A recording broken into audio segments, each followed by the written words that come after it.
किसी भी रियासत और अवाम के दरमियान भरम कायम रखने के लिए सबसे अहम चीज रियाया के मुफादात की हिफाजत करना और बागियों को कैफरे किरदार तक पहुंचाना है। वो बागी हथियारों से लेस हों या व्हाइट कॉलर क्रिमिनल्स। अगर रियासत उनके अताब से रियाया को नहीं बचा सकती तो फिर उस हुक्मरान, उस हुकूमत को कोई हक नहीं कि वो अवाम से वफादारी और खिराज की तवक्को करे। और ऐसा ही इस मुल्क में हो रहा है। वजारत खजाना की मुआशी आउटलुक रिपोर्ट्स हों या फिर बैनुल अक़वामी अदारों की, गुज़िश्ता साल के मुकाबले में सब कुछ तनज़्ज़ुली का शिकार रहा।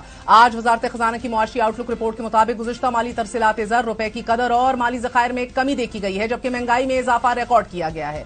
छोटी बड़ी सनतों की पैदावार में कमी हुई है और सिर्फ एक साल में 12 लाख बासी ये मुल्क छोड़कर बैरून मुल्क पनाह गुजीर हो चुके हैं। क्योंकि एक ऐसा मुल्क जिसकी 60% आबादी ज़राअत से मुंसलिक हो, लेकिन इस मुल्क को गंदम, चावल, चीनी, टमाटर जैसी चीजें दरामद करनी पड़ जाएं तो सवाल रियाया की बजाय हुक्मरानों से किया जाना चाहिए। अगर 25,000 मेगावाट बिजली पैदा करने वाले मुल्क में लोड शेडिंग हो, सर्कुलर डेट, बिजली चोरी, लाइन लॉसेस का बोझ अवाम पर पड़े तो सवाल पार्लियामान में बैठे नुमाइंदों से भी होना चाहिए और इंसाफ मुहैया करने वालों से भी। आज वजीर आजम रोजाना की तरह तकरीर कर रहे थे। उन्होंने फरमाया कि पाकिस्तान तब तक तरक्की नहीं करेगा कि जब तक करप्शन, बिजली और गैस चोरी का खात्मा नहीं हो जाएगा। मेरा सवाल वजीर आजम और वजीर तवानाई खुर्रम दस्तगीर खान साहब से है, दोनों से, क्योंकि वजीर तवानाई ने गुज़िश्ता साल 12 नवंबर को ऐलान किया था कि नया एडवांस मीटरिंग इंफ्रास्ट्रक्चर लगाया जा रहा है और इसके तहत बिजली की चोरी, बिलों की रिकवरीज, ओवर बिलिंग जैसे मसाइल को खत्म करने में मदद मिलेगी। साथ ही उन्होंने यह भी दावा किया था कि यह निजाम जून के आखिर तक काम करना शुरू हो जाएगा। क्या वजीर आजम वजीर तवानाई से सवाल पूछेंगे कि आपके दावों के बरखिलाफ बिजली चोरी कम होने की बजाय बढ़ कैसे गई?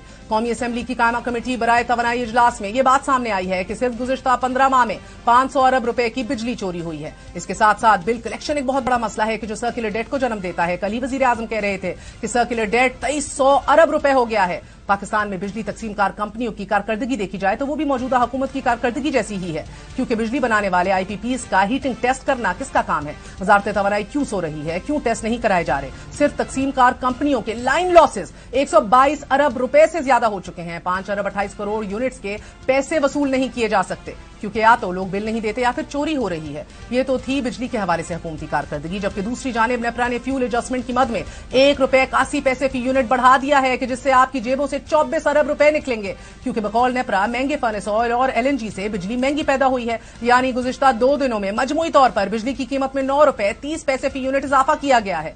अब एक जानिब अवाम पर बोझ बढ़ रहा है, दूसरी जानिब कारोबारी तबके ने हुकूमत को मुतनब्बे कर दिया है कि अगर बिजली की कीमत में कमी ना की गई तो बड़े पैमाने पर सनतें बंद हो जाएंगी, क्योंकि 34% तक पावर टैरिफ में इजाफा, लोड शेडिंग, महंगी बिजली इंडस्ट्रीज को बंद करने के लिए काफी है। इंडस्ट्रीज बंद हो रही हैं, बिजली कीमतों में इजाफा हो रहा है, महंगाई ने अवाम का भुरकस निकाल दिया है और अब ड्रग रेगुलेटरी अथॉरिटी ने 200 से ज्यादा अद्वियात की कीमतों में इजाफे की समरी हुकूमत को भिजवा दी है, जो यकीनन मंजूर हो जाएगी। और ये सब कुछ एक ऐसे वक्त में हो रहा है कि जब 17 दिन बाद खत्म होने वाली हुकूमत निगरान वजीर आजम को मजीद इख्तियारात दे रही है। एक ऐसी निगरान हुकूमत को जिसकी अपनी मुद्दत 60 या 90 दिन की है, वो कैसे आने वाली हुकूमतों और 25 करोड़ अवाम के फैसले कर सकती है? आप ये बातें संभाल कर रख लीजिए। 17 दिन बाद जब ये हुकूमत जाएगी और निगरान सेटअप आएगा, महंगाई का ऐसा तूफान आएगा कि आप सब कुछ भूल जाएंगे। आपके फैसले वो कर रहे होंगे कि जिनसे आप सवाल नहीं कर सकते, क्योंकि वो मुंतखिब नहीं बल्कि चुनतखिब हैं। कल दौरान खिताब वजीर आजम जिस अशराफिया को कसूरवार ठहरा रहे थे, उन पर गुज़िश्ता 16 माह की नवाजिशात पर एक नजर डालते हैं। वजारत खजाना के पास इलेक्शन करवाने के लिए 47.5 अरब रुपए नहीं है, लेकिन मेंबरान असेंबली को खुश करने के लिए और अगला इलेक्शन इंश्योर करने के लिए 51 अरब रुपए हैं। गुज़िश्ता रोज ईसीसी इजलास में वजारत खजाना के रूल्स की खिलाफ वर्जी करते हुए पहली सहमाही में सालाना बजट के 15% की बजाय एक माह में ही 56% रकम खर्च करने की मंजूरी दे दी गई है। इसी तरह अवाम के लिए सस्ती पब्लिक ट्रांसपोर्ट के पैसे नहीं है, लेकिन पंजाब के बाबुओं के लिए 3.2 अरब मालियत की 200 लग्जरी गाड़ियों के लिए पैसे जरूर हैं। यही नहीं, अवाम के लिए पेट्रोलियम लेवी को 50 से 60 रुपए करने के मंसूबे हैं, क्योंकि हमारे पास ऑप्शन नहीं है। लेकिन पेट्रोलियम डीलर्स के लिए मार्जिन में इजाफा कर दिया जाता है। एक माह कबल नाजरीन पास किए जाने वाले वफाकी बजट में अवाम से 415 अरब रुपए के नए टैक्सेस वसूल करने, बिजली और गैस की कीमतों में इजाफे का प्लान बनाया गया।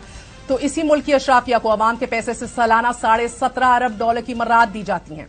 इस वक्त अवाम पर सिर्फ पेंशन का बोझ 550 अरब रुपए है। जस्ट इमेजिन, जो जीडीपी का तकरीबन 6% बनता है, जबकि अवाम के नाम पर बनाए जाने वाले तरक्याती बजट का हुजम 600 अरब रुपए है। सिर्फ यही नहीं, गुज़िश्ता 16 माह के दौरान जजेस की तनख्वाहों में इजाफा किया गया, बाबुओं की तनख्वाहें बढ़ाई गई और फिर इसी बहती गंगा में चेयरमैन सेनेट ने स्नान किया। चेयरमैन सेनेट के बिल ताहयात, उनकी जो पर्क्स और प्रिविलेजेस हैं वो उनको दी गई और ये सेनेट के बाद अल्हम्दुलिल्लाह कौमी असेंबली में भी भेज दिया गया।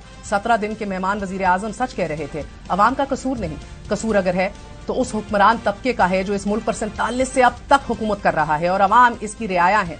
पाकिस्तान के तनख्वाहदार तबके ने हाल ही में खत्म होने वाले माली साल में इनकम टैक्स की मद में 264.3 बिलियन रुपीस जो हैं वो टैक्सेस में अदा किए हैं। जस्ट इमेजिन, ये रकम मुल्क के तमाम तर एक्सपोर्टर्स और रिटेलर्स को मिला के उनकी तरफ से अदा किए जाने वाले मुश्तरका टैक्सों से तकरीबन 200% ज्यादा है।